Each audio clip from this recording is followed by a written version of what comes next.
Welcome back to Fiction Tea with Quan.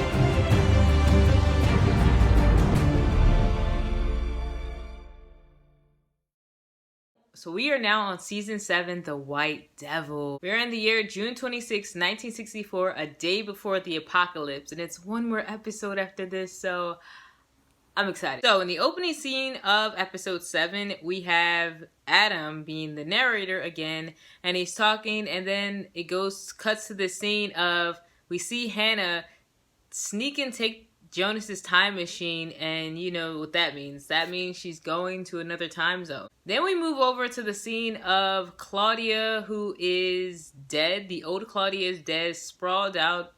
There's a guy doing an autopsy on her, and there's also another guy who I believe is an officer, and then there is the young version of Tiedemann who is there, and Tiedemann sees older Claudia dead on the table, and he says, that's the lady that showed up like right after Helge reappeared.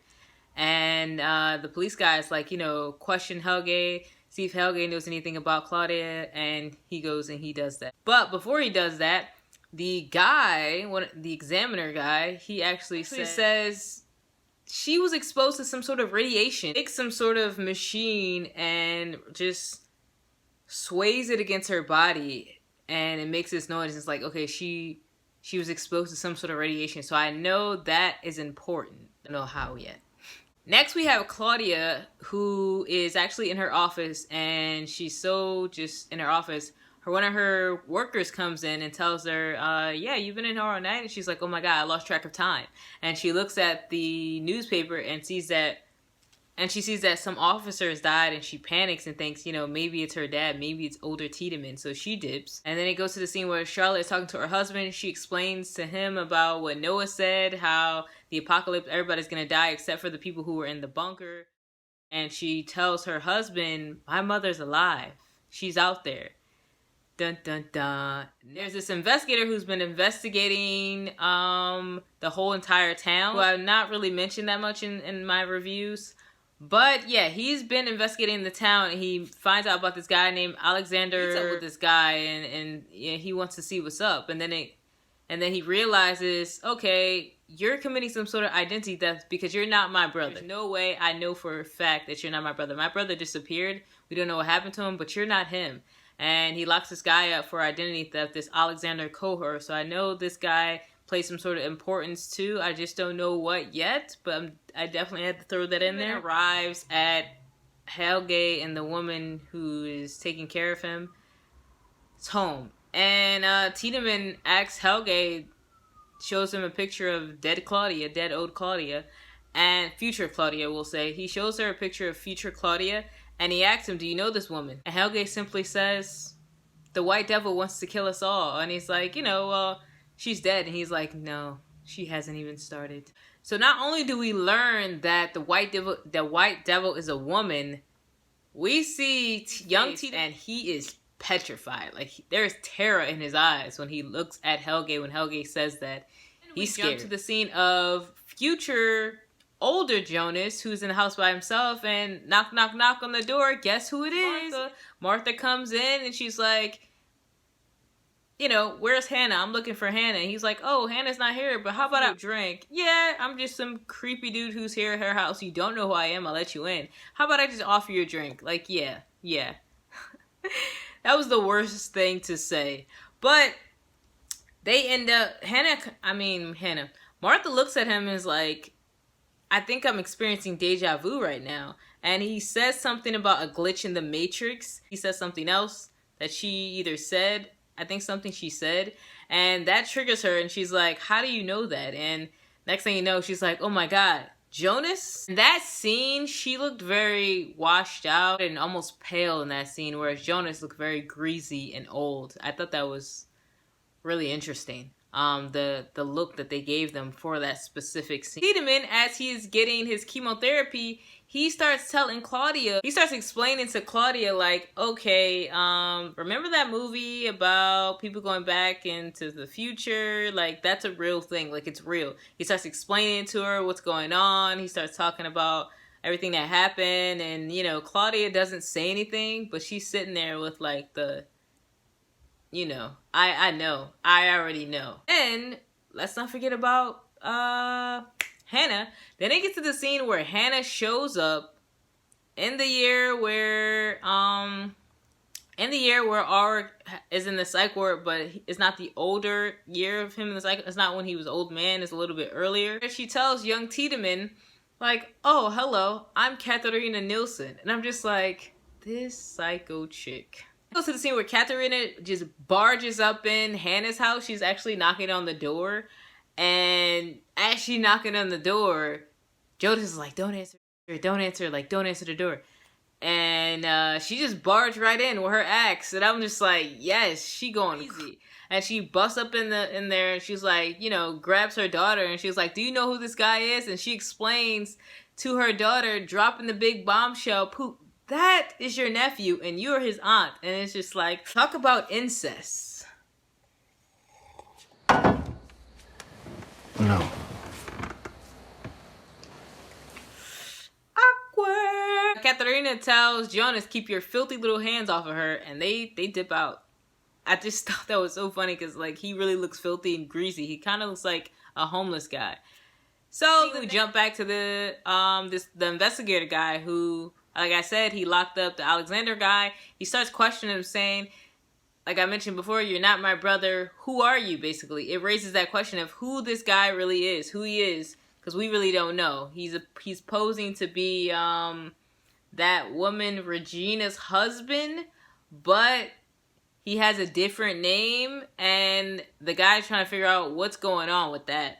Not to mention what's going on with these townspeople, because they all hiding something. Then it jumped to the scene of Claudia and Tiedemann in the car, and she's telling her dad, like, you're coming with me. I'm not about to have you die. I'm not about to let this happen.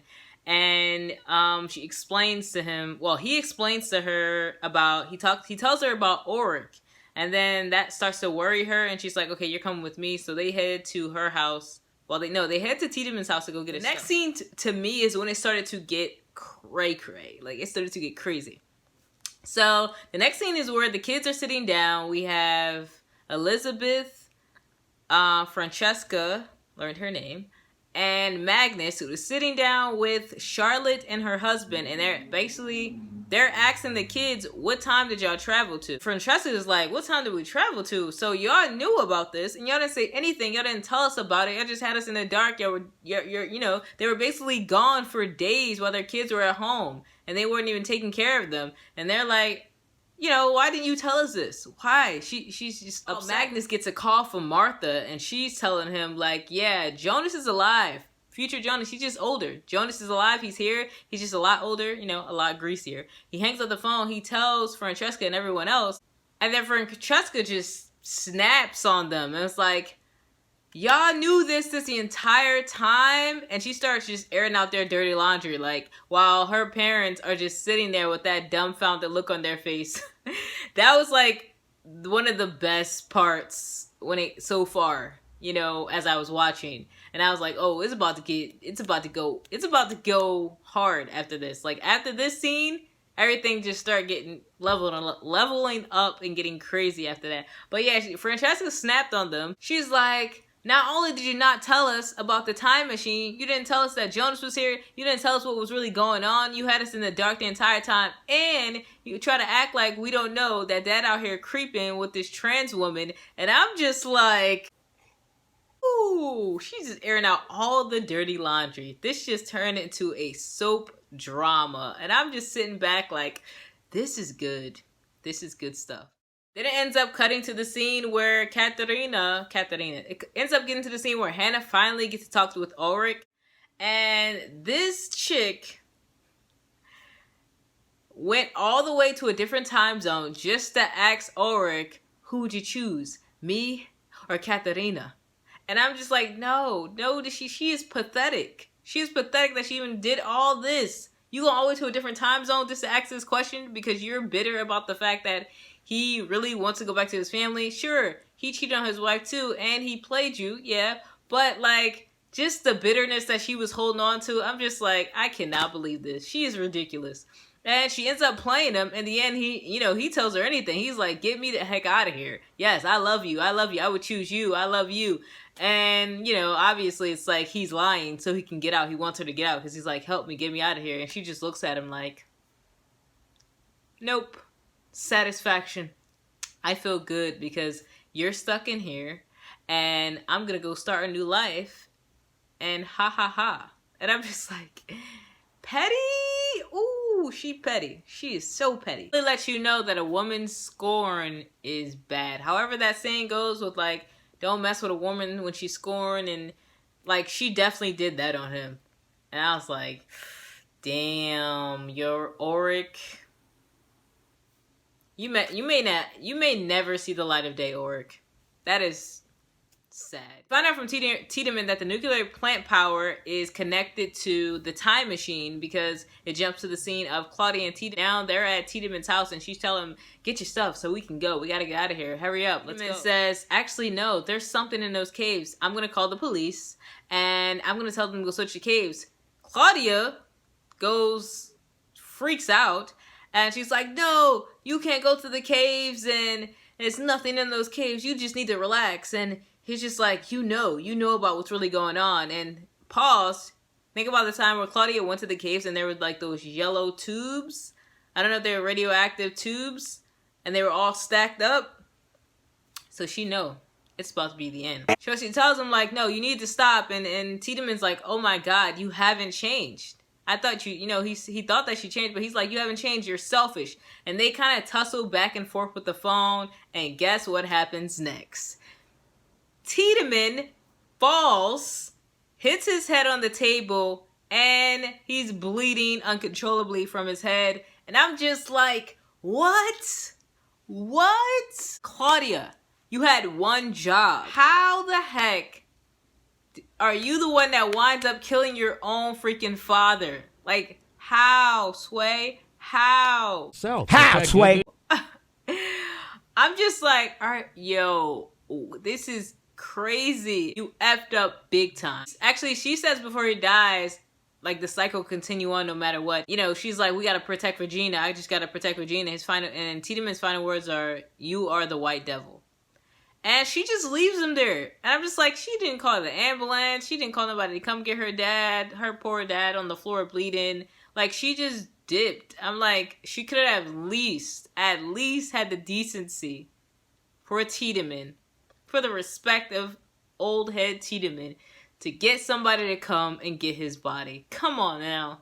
You already killed your own father. You don't even have the decency to call somebody to come and get him.